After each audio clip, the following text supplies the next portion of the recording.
Bonsoir à tous. Un plaisir d'être parmi vous. Alors, comme toute personne qui est dans un environnement qui n'est pas forcément le sien, il va falloir certainement 1 à 2 minutes à ce que je m'habitue dans l'environnement, mais on va passer un bon moment, je vous garantis. Pourquoi un bon moment? Parce que c'est mon élément et qu'on m'a bridé à 50 minutes pour pouvoir en parler et que ça pourrait durer des nuits entières, donc on va être le plus efficace possible. Dans un premier temps, je voulais juste me présenter rapidement. Donc, comme le disait Jean-Christophe, à la base, je suis mécanicien. C'est ma formation scolaire, donc le parcours complet. Et ensuite, j'étais, en étant bénévole, mis en relation avec une personne qui m'a permis de pouvoir passer un brevet professionnel d'activité physique pour tous et de sport collectif option rugby au Crèves de Dinard.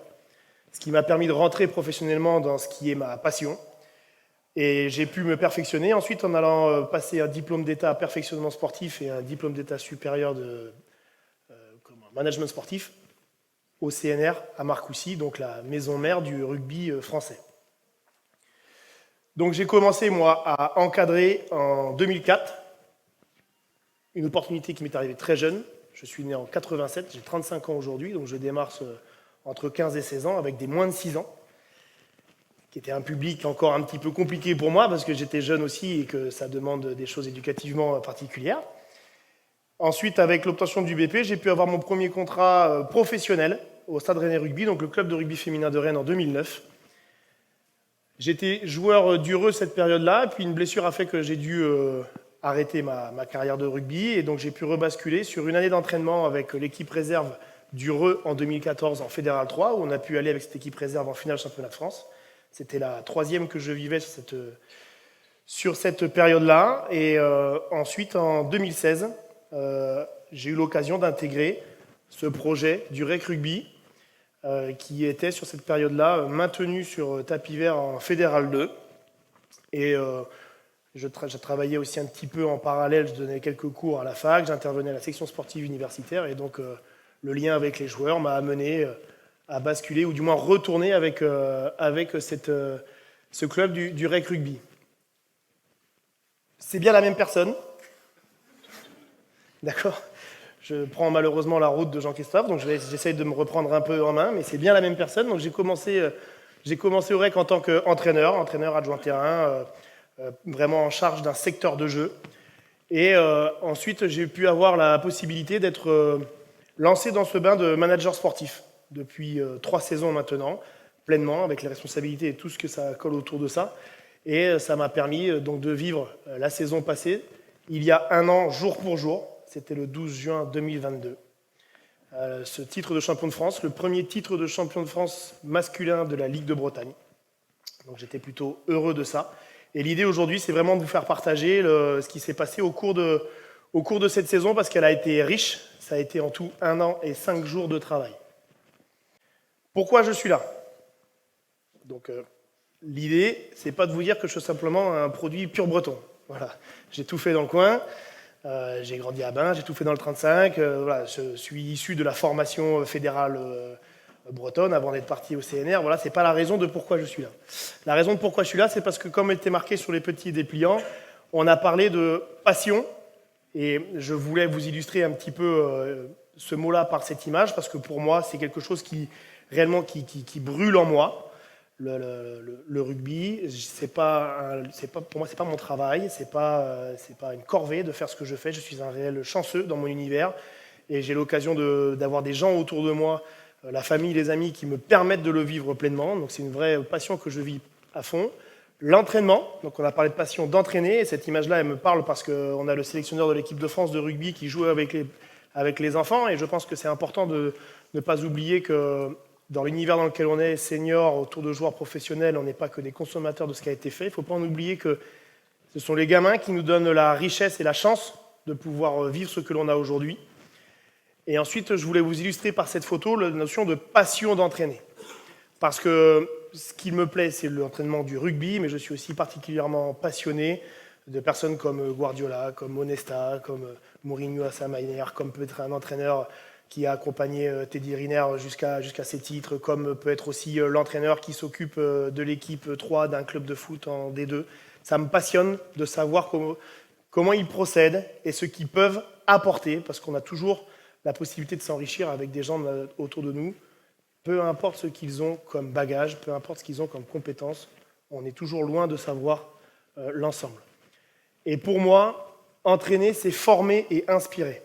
Et pour étayer un petit peu tout ceci, je vous invite, si vous avez l'occasion, à consulter cet article « À quoi sert vraiment un entraîneur ?» qui est sorti dernièrement sur un site internet et qui est plutôt intéressant sur ce métier qui est en train de changer.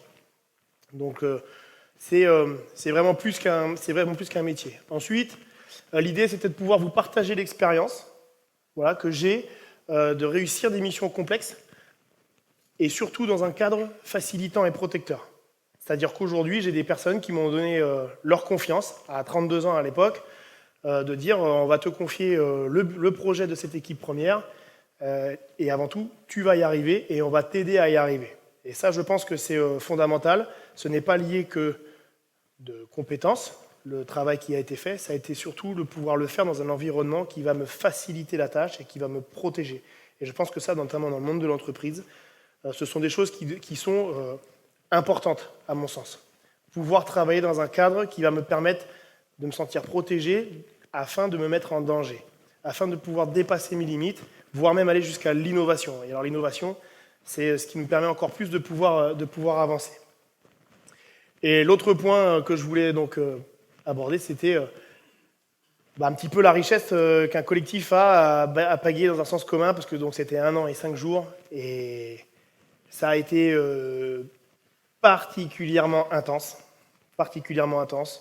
Et je voulais un petit peu illustrer ce qu'on a ressenti par cette photo-là, parce que c'était des hauts et il y a eu des bas. Et ces bas-là ont été très intenses. Et c'est ce qui fait aussi que cette saison sera mémorable dans toutes nos têtes. Donc la présentation, elle va se jouer dans un premier temps. Je vais vous faire un petit rappel sur le contexte dans lequel on était. Ensuite, on va essayer d'aborder le fait de passer de l'intention à l'action. D'accord ? Ce qui a été le passage un petit peu le plus compliqué. L'action s'est présentée jusqu'aux phases finales. Je vais vous présenter un petit peu la spécificité de ces phases finales-là, qui sont aussi quelque chose d'atypique dans notre sport.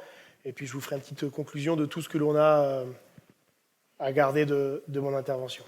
C'est bon ? On peut démarrer ? Est-ce que ma voix, comme ça passe ? Est-ce qu'il faut moduler ? Merci, madame. Merci beaucoup. Donc, sur le contexte, le premier point, nous étions sur cette saison-là post-Covid, avec la possibilité qu'on a eue, on n'était pas beaucoup d'équipes à ce moment-là, d'avoir pu s'entraîner pendant le Covid. Donc on n'a pas eu à gérer le désentraînement d'un sportif. On a vraiment eu cette chance de garder une vie sociale, une vie sportive, donc y compris pendant les périodes de confinement, où peut-être vous étiez tous un petit peu bloqués. Nous, on a eu l'occasion de se retrouver, en respectant bien entendu toutes les normes sanitaires qui nous étaient imposées, mais on a pu garder l'activité. Tout le club s'est mobilisé autour de ça. Le réseau partenaire du club s'est aussi mobilisé pour qu'on puisse le faire. Donc c'était une réelle plus-value.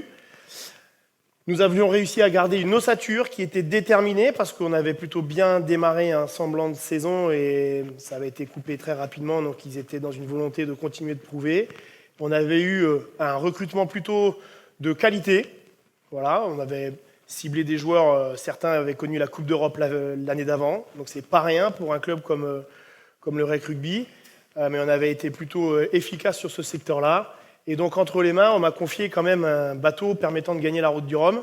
Donc il ne fallait pas maintenant que je fasse n'importe quoi. On me met des moyens, on me met le cadre facilitant, protecteur comme je vous ai dit, on me donne tout pour bien travailler. Il ne faut pas que je navigue face au vent, quoi. Donc il était important pour nous de bien démarrer. Du coup, pour vous poser un petit peu le reste du cadre, c'est qu'on avait repris le 7 juin, une volonté de surfer sur une année d'entraînement complète. On avait l'envie dans notre jeu, puisqu'on était en pleine forme, d'imposer un rythme important. On avait l'envie de produire du rugby, de faire que les foules se lèvent. C'était voilà, le Stade Toulousain à la Bretonne, d'accord ? Je vois qu'il y a des aficionados. Donc ça sera La Rochelle, Stade Toulousain, une équipe de top 14, il n'y a pas de problème pour moi. On avait eu un excellent travail de cohésion. Je vous le signifie entre parenthèses, peut-être trop parce que j'ai découvert une limite à la cohésion qui est trop importante. c'est que ça finit en fait par tuer les relations parfois. C'est-à-dire que quand on a trop de cohésion, qu'on s'entend trop bien, on finit parfois par ne plus se dire les choses. Et chez les joueurs, à un moment donné, on a eu une problématique, c'est qu'ils acceptaient tout, y compris les contre-performances des partenaires, parce qu'ils étaient tellement liés entre eux que c'était dur. C'est dur d'aller voir un ami, de dire là, ce week-end, tu as été nul. C'est dur d'utiliser ces mots-là. D'accord? Donc, ça a été une limite que l'on a atteint. Et donc maintenant, on essaie d'être vigilant, de cultiver la capacité qu'ont les gens entre eux à être justes. L'objectif de l'équipe à l'issue de la pré-saison était d'être champion de France. Donc on a 100% des joueurs qui valident un objectif qui était d'être champion de France. Donc on finit la pré-saison, voilà, tous les feux sont au vert et c'était un réel plaisir. Et on reçoit le premier match de championnat, le 5 septembre, le deuxième favori du championnat qui était Périgueux, donc l'idéal pour démarrer et correctement lancer cette saison. Et patatras. Et là, en 80 minutes, on a pris une douche froide. Ça fait du bien, des fois, mais j'aurais aimé qu'elle soit un peu moins froide que ça, quand même. Parce qu'on perd à la maison, premier match à la maison, on perd devant le public, avec toutes les espérances que l'on avait, et forcément, là, ça commence à questionner. Une défaite, pourquoi? Parce qu'on a l'adversaire qui a une stratégie qui a été un petit peu plus précise que la nôtre, ou plus efficace que la nôtre. Donc je vous parlais, on avait l'envie de faire du rythme, d'amener du jeu, etc. Et en fait, le projet adverse a été de faire en sorte qu'il n'y ait pas de jeu. Pour avoir échangé avec eux, ils ont dit si on jouait, c'était sûr qu'on n'allait pas y arriver. Donc on a eu un match qui a été plutôt long. Donc vous imaginez, les deux meilleures équipes du championnat, il y a un temps de jeu effectif de 21 minutes, ce qui est chaotique. Donc les gens viennent pour 1h20 de rugby, avec les matchs, avec les arrêts de jeu, ça fait 1h30 de rugby. Et toutes les 30 secondes, il y a un coup de sifflet de l'arbitre, il ne se passe rien. Donc on était complètement à côté du sujet, ce qui nous a permis de grandir. Ça a été formateur pour nous. Formateur pour moi le premier. Du coup, j'aborde plus forcément les débuts de saison de la même manière, parce que vouloir bien jouer, c'est bien, mais avant tout, il faut quand même ne pas oublier qu'on est sur un sport d'opposition. Et je constate qu'on a une équipe qui était prête sportivement, mais est-ce que l'on avait une équipe qui était prête pour la compétition? Ça, on n'était pas sûr. Donc de ce cas-là, on a commencé à régler les voiles. On est sur un projet d'entreprise, quel qu'il soit, et on se rend compte à un moment donné que ce qu'on a prévu, ça ne marche pas. Vraiment, l'important, garder le cap. Moi, c'est ce que j'en ai gardé. Ça m'a même un peu encore continué dernièrement de me porter défaut, mais au moins, on va jusqu'au bout des choses. Brassens le chante, il faut mieux mourir de ses idées, de mort lente si possible, mais c'est important. C'est important parce que ça amène de l'authenticité, et ça, il faut aller jusqu'au bout. Si on fait que le changer, pour les personnes avec lesquelles on travaille, cette année, on a eu ce passage-là aussi où on a changé beaucoup trop de choses très souvent, et c'est un flou sans nom. Donc l'important derrière, ça a été de passer de l'intention à l'action. On veut être champion de France, d'accord, mais il va falloir quand même qu'on mette les choses dans l'ordre. Et pour moi, ce qui a été fondamental, ça a été de rester convaincu pour être convaincant.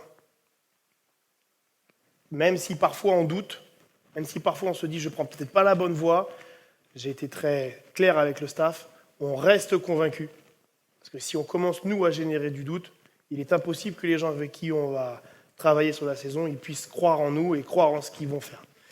Donc la première des convictions que j'ai voulu mettre en place, c'est que le travail seul ne paie pas. Donc on a commencé par, à mon tour, rassurer et protéger le staff. Ça passe par bien prendre en compte que personne n'a la compétence de ce que l'on vit au club. On était propulsé dans un monde où il y avait très peu de personnes, voire pas du tout, qui l'avaient déjà fait auparavant. Donc maintenant, on est dans le sujet et on va avancer. Personne ne doit nous reprocher notre investissement. C'est-à-dire qu'on n'a pas encore eu toutes les clés. Par contre, si c'est pour rester les mains en haut du guidon à attendre que le temps passe et que je fonctionne, non, on va travailler. On ne va pas forcément faire beaucoup, on va faire mieux. Ce n'est pas parce qu'on va faire 2 heures de plus que ça sera la solution. Par contre, ce que l'on fait, on va le faire mieux. Donc on prend du recul, on réfléchit tous ensemble. Si j'ai une problématique, on la fait émerger, et puis entre nous, on va en discuter, mais ce qu'on fait, on va le faire mieux. Et ensuite, le dernier point pour les rassurer et les protéger, c'est de se dire que personne n'est en capacité de le faire à leur place. Ça demandait beaucoup de temps. Je suis en plus passionné et excessif, donc c'était assez, de leur côté, pas toujours très agréable. Et ce qui est sûr, c'est que les personnes avec qui j'ai travaillé, il n'y avait que eux à l'instant T qui pouvaient y arriver, à suivre le rythme que j'imposais.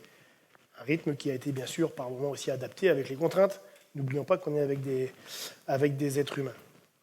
L'autre point, c'était de croire en eux, en leur détermination et en leur capacité.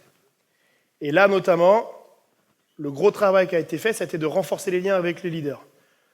Une équipe de rugby, c'est 42 personnes au départ de la saison, et avec le jeu des blessures, des jeunes qui grandissent, etc., on arrive jusqu'à 48 personnes. 48 personnes, tout le monde doit avoir sa place. Il y a donc des gens qui sont plutôt leaders, des gens qui sont plutôt meneurs, portée stratégie, etc. Puis on a des gens, ce sont des soldats. Donc on a commencé par renforcer les liens avec les leaders. On avait une équipe leader, mais cette équipe leader avait un problématique dans le système en termes de nombre, en termes d'expérience et en termes de compétences. Donc de là, puisque je crois dans leur capacité, puisque je crois dans ce qu'ils sont en mesure de faire, si je réduis, je dis à un joueur, toi tu n'es plus leader demain, tu sors, je ne suis pas cohérent et je ne suis donc pas convaincant non plus. Donc ça a été de travailler longtemps avec toutes les personnes pour bien faire comprendre ce qu'ils avaient à pouvoir apporter, parce qu'on avait des gens qui avaient beaucoup d'énergie. Donc il a fallu travailler, ça a pris 1 mois, 2 mois, on a travaillé avec des préparateurs mentaux, on a travaillé avec des personnes qui ont pu nous apporter des regards extérieurs. Et donc on a dû cibler les énergies dans le système, favoriser les positives et éteindre les négatives, parce que sous situation de stress, tout le monde ne gère pas les événements de la même manière. Et des fois, on a des ondes négatives qui apparaissent, ce n'est pas le fond de la personne, mais elles sont pourtant bien là et nuisent au projet. Et l'idée, ensuite, c'était d'accorder l'ensemble sur le même tempo. C'était pas facile. Parce qu'alors 45 rugbyman à mettre sur le même tempo, on n'est quand même pas réputé pour être les meilleurs danseurs de la planète. Donc là, il y a eu un petit peu de travail. Dernière conviction, c'est leur capacité à être autonome. Et pour moi, c'est un élément déterminant dans un projet. Si une équipe parvient à tendre vers l'autonomie, ma conviction est qu'on est sur la voie de la réussite. S'ils prennent en main les choses, s'ils se responsabilisent dans ce qu'ils vivent, s'ils décident de devenir acteurs de ce projet ou de l'objectif, on est sur la bonne voie. Après, ce que l'on ne maîtrise pas, c'est la rivalité avec l'adversaire, dans notre univers. Le parallèle chez vous, ce qu'on ne maîtrise pas, ce sont vos obligations professionnelles et l'environnement dans lequel vous vivez. Mais en tout cas, mon objectif était de les rendre autonomes. Ça passait par renforcer la solidarité dans le collectif. Donc par les résultats, de manière à travailler sur l'intégration opératoire, donc vite redevenir efficace, vite être en capacité de regagner des matchs et vite être en capacité de remarquer des points. Parce qu'au rugby, on peut avoir une équipe qui va gagner toute la saison de 2 points et on va avoir des joueurs qui vont avoir la sinistrose. Si on n'a pas la capacité de mettre des bonus offensifs, de mettre 30 points à des équipes, etc., c'est tout de suite la panique. Alors que ça reste une victoire. Je suis plutôt, moi, sur cet aspect-là, c'est britannique, c'est gagner l'importance, pas forcément le résultat. Mais les Latins, ils ont besoin de, excusez-moi l'expression, si je peux me permettre, mais mettre des branlées. Voilà, il faut dominer l'adversaire, en plus d'un sport comme le nôtre. Donc on avait l'importance de retrouver très vite des résultats. Ensuite, renforcer la solidarité par des idées communes, l'adhésion à une identité et une entité. Votre place est là, madame. Prenez le temps de l'accueillir parce que je la vois en train de chercher. Donc,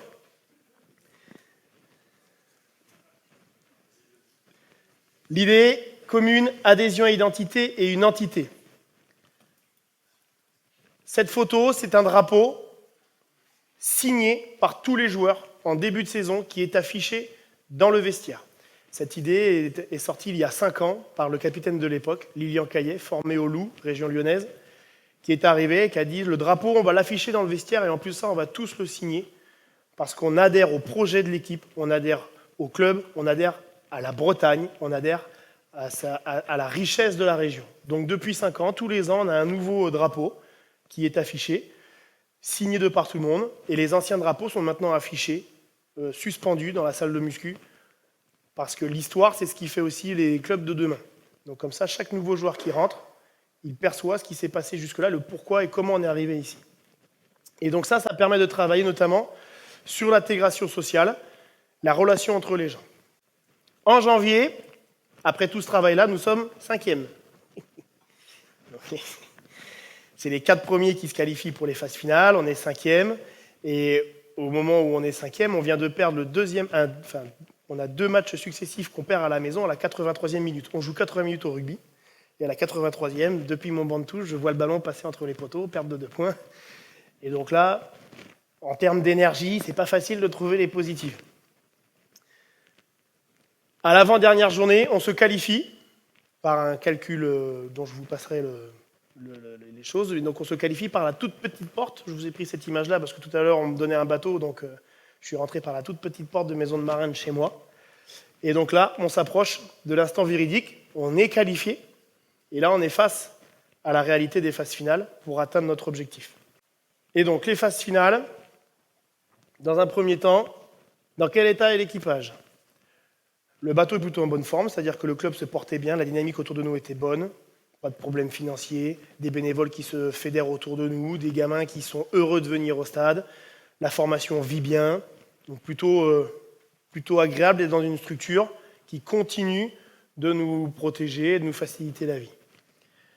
Pour autant, l'équipage est fatigué, pour autant l'équipage doute, et l'équipage est un peu blessé, notamment blessé dans la tête. Pas blessé physiquement, mais on ne fait pas le parcours, que l'on aurait aimé. Donc là, il faut réussir à gérer tout ça. Et sur le premier match de phase finale, donc ce sont des matchs aller-retour jusqu'à l'accession, on reçoit un premier de poule. On s'en serait quand même. Donc on croise avec différents championnats. Nous sommes divisés en 4 poules. Nous étions 4e, nous recevons un premier de poule. C'est quand même pas évident. Et on gagne ce match à la maison, 45-9. Donc je vous parlais tout à l'heure de devoir vraiment dominer l'adversaire. 45-9, une équipe qui est arrivée chez nous avec beaucoup d'intention. Match à sens unique à partir de la 20e minute. Il a fallu 20 minutes un petit peu pour se mettre à l'aise. Il y avait 6-0 au bout de 20 minutes et on finit le résultat à 45-9. Et on provoque un déclic chez les joueurs. Ils tombent bien au bon moment. Et le déclic, c'est une mise en action de tout le travail qui a été fait sur la saison. Dans un premier temps, on a une prise des responsabilités leader. Donc là, sur la cohésion opérationnelle, on a fait en 15 jours un up sans nom sur la qualité d'entraînement, la qualité de jeu, la qualité de gestion des joueurs. Là, on a commencé à avoir des gars qui ont commencé à être très justes entre eux, très durs entre eux, et pour autant très déterminés. On a une forte solidarité sur et en dehors du terrain. Donc sur le terrain, on a un sport déjà qui pousse assez facilement vers la solidarité, même si des fois, ce n'est pas toujours au rendez-vous. Mais en dehors du terrain, c'est encore plus fort. Ils se sont vus tous les jeudis pendant les phases finales. Dans le cadre que l'on est, on est obligé de leur fournir une journée off. Le planning leur donnait le jeudi. Donc le jeudi, on ne pouvait pas avoir de rugby. Et ce qu'ils trouvaient à faire le jeudi, c'était de se retrouver pour manger ici et là et passer du temps tous ensemble. Donc du coup, sur la cohésion sociale, on est en train de grandir fortement là-dessus. Et ensuite, on a une autonomie grandissante. Les joueurs prennent le jeu par les leaders, mais l'équipe a aussi une prise en main de l'approche motivationnelle du match. Est-ce qu'on a des joueurs de rugby parmi nous ? Ou d'anciens joueurs de rugby parmi nous ? 2. Donc si je vous parle de la période un petit peu de l'avant-match, de la remise des maillots, c'est quelque chose qui est un peu sacralisé. D'accord ? Et un exemple concret, la remise des maillots au fil du temps sur les phases finales, ça a été une montée émotionnelle très forte de match en match. Donc habituellement, c'est nous, le staff, qui mobilisons les joueurs, on leur remet le maillot, un objectif sportif ou tirer sur la corde affective, ou un objectif entre eux. Voilà, ce sont des choses, on essaye un petit peu de varier notre discours en fonction des gens que l'on a face à nous. Et au fil du temps, on a eu des joueurs qui ont pris en main ces choses-là. À tel point que quand on a joué le match à Périgueux, donc on a joué tous nos matchs décisifs à l'extérieur, on a joué Fleurance, on a joué Saint-Jean-de-Luz, je vous passe l'accueil que les Basques nous ont réservé, parce qu'ils ont inventé le rugby et l'accueil à la tronçonneuse, donc c'est quand même assez atypique. On vend des valeurs, mais rassurez-vous, y compris dans le niveau amateur, on n'est pas toujours très clean, donc essayons de nous battre pour que ce soit mieux. Et lorsque l'on va à Périgueux, c'est l'équipe qui, au mois de septembre, premier match de championnat, nous a battus à la maison. Ils nous battent à la maison. On va jouer la potentielle montée en National 1 chez eux. Et donc là, c'est peut-être mon top 1 des avant-matchs que j'ai vécu, top 2 des avant-matchs que j'ai vécu. 2 joueurs qui savaient déjà qu'ils n'allaient plus jouer au club la saison prochaine, parce que Jacob Botica décide de signer en Pro D2 à Angoulême, parce que Timothée Massico, le boulot, les enfants, c'était pas facile à suivre le travail, donc il me dit qu'il va arrêter au club. Ils viennent me voir à l'hôtel pour me dire on souhaite remettre les maillots. Tout ce qui se dit en interne nous appartient. Sachez juste que là, on était devant Dirty Dancing, hein. On était les larmes aux yeux, c'était compliqué. Voilà, on n'était pas du tout dans un environnement qui est très viril. Par contre, on a vécu des émotions fortes. Et à la sortie de cet instant-là, le staff n'a eu plus qu'à gérer l'échauffement, même s'ils le connaissaient par cœur, qu'ils se sont un petit peu autogérés, ils savaient où ils allaient, ils savaient comment ça se déroulait, quels ateliers, le temps, etc. Et le coaching à la mi-temps pour remettre un petit peu 2-3 accords en place pour que ça marche bien et qu'on continue de garder l'avantage sur les autres bateaux. On se qualifie, on gagne notre match de montée à l'extérieur, sur le terrain du favori, classement national, c'était Périgueux qui était deuxième, un ogre du championnat, un moment exceptionnel, et donc on se dirige vers la finale. Avant d'aborder la slide suivante, qui va être un exemple de vers quoi ils sont allés, les joueurs, parce que on n'est pas responsable de tout, même si on était très heureux de voir ça. On joue la finale. Des Bretons en finale de championnat de France, c'est pas souvent. Donc, on a France Télévisions par l'émission Rencontre à 15 qui passe le samedi matin, autrefois c'était le dimanche, qui nous appelle et qui nous dit bon, bah, on va passer tout le week-end avec vous. Bon, de ma place, je m'en serais un petit peu passé, mais on ne peut pas toujours tout décider. Et donc, on arrive le vendredi soir à Montauban, parce qu'on faisait la finale à Valence d'Agen et qu'on dormait sur Montauban. On descend du bus, et France Télévisions est là, et je me suis dit, ils allaient tous un petit peu être sur la retenue. Non. Donc ça commence à prendre la caméra, faire les interviews tout seul, etc. À 24 heures de la finale, je dis bon, on fait le repas, on remonte dans le bus parce qu'on allait dormir pas très loin. Dans le bus, ça joue la guitare, ça balance saucisse sur saucisse, hein, si je peux me permettre, et puis bah, France Télévisions filme tout, quoi. J'attrape la personne qui gère le reportage, je lui dis bon, si on perd, on pourra quand même discuter de ce que vous allez diffuser, hein, ça serait gentil. Elle a dit, vous inquiétez pas, on va en parler. Bon. On arrive à l'hôtel, ils font leur petit truc qu'ils avaient à faire, et puis la nuit se passe, et le lendemain matin, donc arrive l'avant-match. On jouait, je crois, à 15h30 ou 16h, donc on fait ce qu'on appelle la clarté, c'est un petit temps de déverrouillage où les joueurs répètent en marchant des mécanismes. Et sur ce temps-là, c'est un concours de blagues, de n'importe quoi, devant les caméras. Là, je me suis un peu inquiété. Je n'ai rien dit, parce que la prise en main du collectif m'a amené à me dire, bon, c'est peut-être qu'ils en ont besoin, c'est peut-être une manière pour eux d'exprimer. J'attrape le capitaine à un moment donné quand même, je lui dis, Alex, faut pas que ce soit non plus le camp de vacances, quoi. Il me dit, donc Alexandre Guéroux, joueur qui a tout fait au club, qui a démarré à 19 ans au club, en équipe 3, qui a gravi les échelons jusqu'à aujourd'hui, ancien double champion de France de boxe française. Il m'a dit, j'ai jamais perdu un titre de champion de France. Bon, je vous passe les émotions au fond de moi. Ah, d'accord, c'est complexe. Si ça s'était arrêté là encore, bon, on va dans le bus pour aller jusqu'à l'endroit où on allait manger avant la finale. Mylène Farmer à fond dans le bus. J'ai dit, c'est pas possible, ils veulent jouer avec mes nerfs. On mange, on arrive au stade, j'ai ma charnière, donc 9 et 10, qui sont censés être les personnes qui pilotent le jeu, qui viennent me voir, ils me disent, donc on joue autour d'une piste d'athlétisme, Sandré, ils viennent me voir, ils disent, Kevin, t'as vu la piste d'athlétisme? Je dis, bah ouais, si on veut vraiment casser le jeu, balancer les ballons jusque sur la piste, parce qu'ils pourront pas accélérer, etc. Non, la piste, elle est parfaite. Est-ce qu'on peut là, t'as dit, on doit avoir rendez-vous tous à 1h dans le vestiaire, est-ce qu'à 1h30 du coup d'envoi là, on peut jouer à la pétanque? On joue une finale championnat de France historique pour le club, pour la. Oui, tu peux jouer à la pétanque. Bon. Et là, je me dis, si ça passe pas, je vais m'en mordre les doigts toute ma vie, mais je vais jusqu'au bout. Je vais jusqu'au bout de mes idées. Jusqu'au bout de mes idées. L'échauffement est une catastrophe. On a fait plus de rebonds avec le ballon que de passes.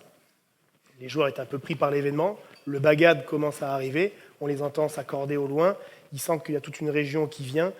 Les tribunes étaient pleinement remplies des jeunes de l'école de rugby, des cadets, des juniors, des parents, des bénévoles, des familles, etc. Il n'y avait quasiment plus de place pour l'équipe de Yerkar Keran qui était premier national. Donc là, il y a quand même une forme de pression qui s'exprime. Et bon, là, vous allez avoir l'occasion de rentrer dans un vestiaire de rugby qui n'est pas comme ça tous les week-ends. Ça peut paraître des fois un petit peu décalé. D'accord ? Maintenant, je peux la regarder 10 fois, j'aurai les frissons 10 fois. Je peux la regarder 100 fois, c'est la même. Et là, nous sommes donc à 3 minutes du coup d'envoi. Allez,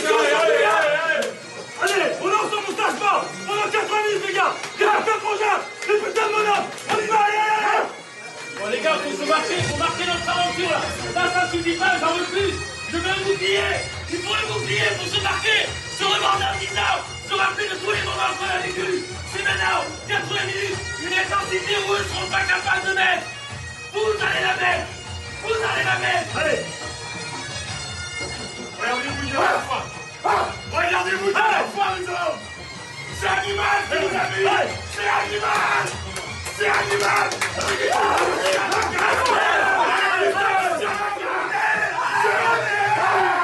Je reste avec vous. 1000 fois, Gerto. 1000 fois. Alors non, on n'a pas de choix. On ne pourra pas avoir un 32e match. C'est la dernière. Mais je peux vous assurer, le moindre centimètre qui va gagner. À quel prix? À quel prix vont monter sur le terrain? À quel prix les anciens là? À quel prix la jeune génération là? On va les bouger. À quel prix? Putain, on va les guider. On va les guider, moi je peux vous le dire. Il y a 80 minutes là. Il va pas remettre les pieds sur le terrain. Il va pas faire remettre les pieds sur le terrain. On va les démolir.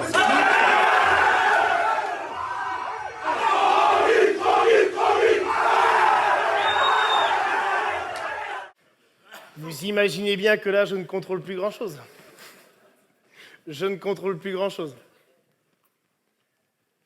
Cette vidéo est parlante sur tout ce qu'on a vu sur la saison. On a travaillé avec un prépar mental qui s'appelle Gérard Vaillant, qui nous a fait bosser sur les préférences motrices. Les préférences motrices nous ont fait sortir dans l'étude que l'on avait 70% de l'équipe qui avait besoin d'énergie de l'extérieur, qui était extravertie et non introvertie. Et en fait, quand on regarde la vidéo, il y a des éléments déclencheurs dans cette vidéo-là. Donc le dernier discours, c'est le capitaine emblématique du club. Et nous avons surtout tous les joueurs qui étaient hors groupe, qui sont autour, qui commencent en fait à générer de l'énergie autour de ces joueurs qui avaient besoin de l'énergie. Avec toujours l'accompagnement d'une musique bretonne au vestiaire, parce que, comme je vous ai dit, on appartient à une entité, à une identité. Et donc là, on était à quelques minutes de ce match, qui, donc par grand bonheur, s'est traduit par une victoire.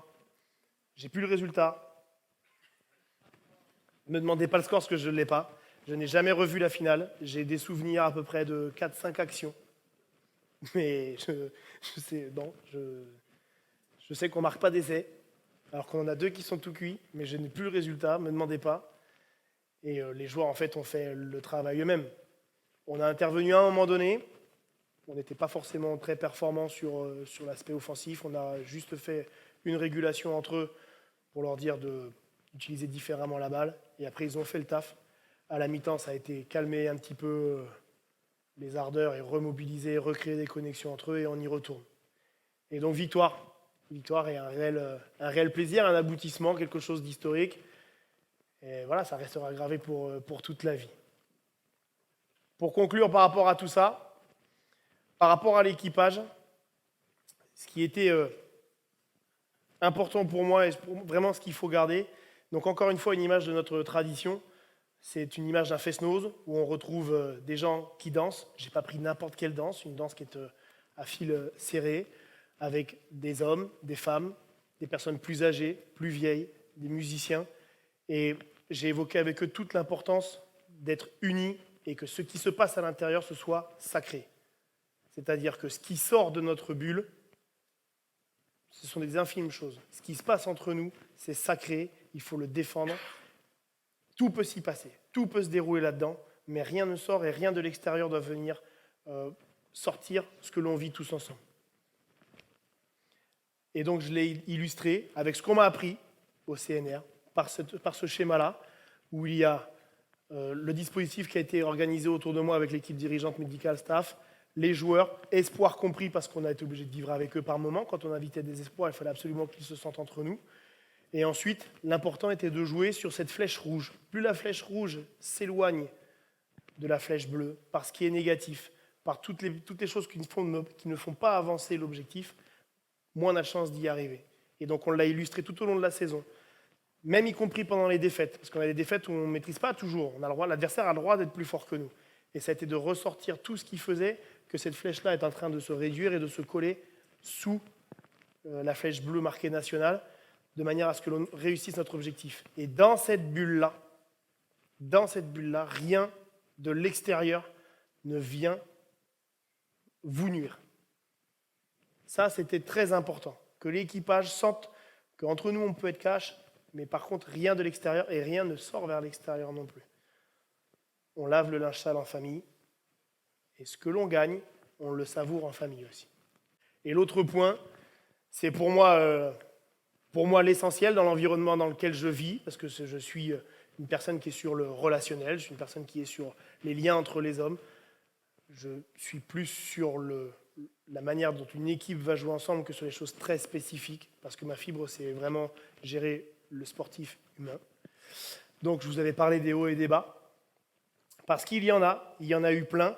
Mener un projet, c'est avoir ça, c'est les comprendre. Par contre, c'est de lutter pour tendre un maximum vers le haut, et que pour moi, le seul moyen d'y arriver, c'est d'être en capacité de mettre du cœur dans ce que l'on fait. On n'a pas toujours les compétences, on n'est peut-être pas toujours la personne la plus prête. Quand Jean-Marc Trian, le président, m'a proposé de prendre ce rôle-là, je ne sais pas si j'étais prêt. À aucun moment. J'en avais par contre l'envie, on me propose un défi, j'aime les défis, c'est ce qui fait aussi avancer, donc j'y suis allé, ça marche, ça a marché. C'est tant mieux pour moi, j'ai envie de dire. Par contre, ça n'a pas été non plus la pièce jetée en l'air, ça a été du travail et surtout y aller avec de l'énergie, du cœur, vouloir faire les choses et vouloir faire les choses ensemble. À aucun moment, je vous ai mis de photos où les personnes elles sont toutes seules. C'est bien par le travail d'équipe que l'on obtient les choses. Si on commence à travailler seul, comme je vous l'ai dit dans mes premières convictions, le travail seul, ça ne paie pas. Ou alors on est dans un environnement très individualiste, mais j'en connais pas des masses. Mais voilà, ça c'était pour moi l'essentiel, qu'entre nous on se connecte, qu'entre nous on vive et qu'on y mette vraiment tout ce que l'on a. On met tout sur la table, c'est bien, c'est pas bien, mais on ne garde rien, on ne s'économise pas. On vit pleinement pour que l'objectif que l'on s'est donné tous ensemble fonctionne.